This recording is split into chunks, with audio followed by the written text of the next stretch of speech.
நீங்களும் ஒரு சதவீத மக்களைப் போல இருக்க விரும்புகிறீர்களா? உன் நாளை எப்படி தொடங்குகிறாய்? பெரும்பாலான மக்கள் விழித்தெழுந்து உடனடியாக தங்கள் தொலைபேசிகளை நோக்கி கையை நீட்டி தங்கள் மனம் தெளிவாகும் முன்பே முடிவில்லாமல் ஸ்க்ரோல் செய்வதில் தங்களை இழந்துவிடுகிறார்கள். இந்த பழக்கம் அறிவிப்புகள், சமூக ஊடகங்கள் மற்றும் வெளி உலகின் குழப்பங்களுக்கு கட்டுப்பாட்டை ஒப்படைத்து நாள் தொடங்குவதற்கு முன்பே உணர்ச்சி, மன மற்றும் ஆன்மீக சக்தியை சரணடைகிறது. ஆனால் 1% மக்கள் அவர்கள் நோக்கத்துடன் எழுகிறார்கள். ஸ்க்ரோலிங் இல்லை, அவசரம் இல்லை, வெறும் அமைதி மற்றும் இருப்பு. அவர்கள் தங்கள் காலைகளை சொந்தமாக்கிக் கொள்கிறார்கள். அவ்வாறு செய்வதன் மூலம் அவர்கள் தங்கள் நாட்களை சொந்தமாக்கிக் கொள்கிறார்கள்.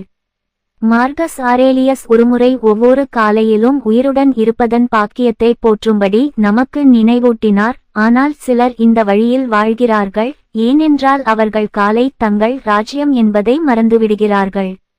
பண்டைய ஸ்டோயிக்குகள் உந்துதலுக்காக காத்திருக்கவில்லை, அவர்கள் ஒழுக்கத்துடன் செயல்பட்டார்கள்.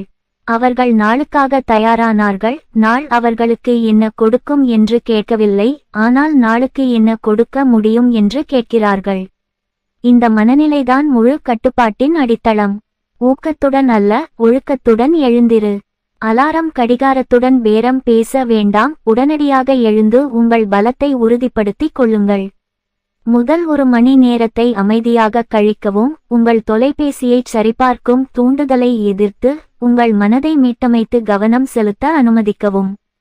அடுத்து, சவால்கள் மற்றும் உங்கள் பதில்களை மனதளவில் ஒத்திகை பார்ப்பதன் மூலமும் உணர்ச்சி ரீதியான மேல்தன்மையை உருவாக்குவதன் மூலமும் அது தொடங்குவதற்கு முந்தைய நாளை எதிர்கொள்ளுங்கள்.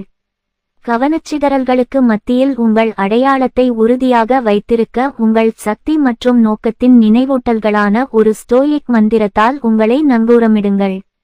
உங்கள் எண்ணங்களை பதிவு செய்தல், சுய விழிப்புணர்வை பயிற்சி செய்தல் மற்றும் உங்கள் மனநிலையை தேர்ந்தெடுப்பதன் மூலம் உலகம் ஊடுருவுவதற்கு முன்பு உங்கள் மனதை கட்டுப்படுத்துங்கள்.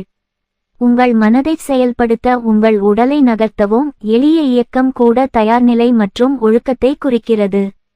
இறுதியாக, நீங்கள் இருக்க விரும்பும் நபரை ஒத்திகை பாருங்கள். அமைதி, வலிமை மற்றும் வேண்டுமென்றே செயல்படுவதை காட்சிப்படுத்துங்கள். இந்த தினசரி பயிற்சி உங்கள் அடையாளத்தை கல்லாக செதுக்குகிறது. காலை என்பது வெறும் ஒரு நாளின் நேரம் அல்ல, அது உங்கள் சுதந்திரத்தின் அடித்தளம். அதை சொந்தமாக்குங்கள். உங்கள் வாழ்க்கை உங்களுக்குச் சொந்தமானது. நான் என் காலையை கட்டுப்படுத்துகிறேன். நான் என் வாழ்க்கையை கட்டுப்படுத்துகிறேன்.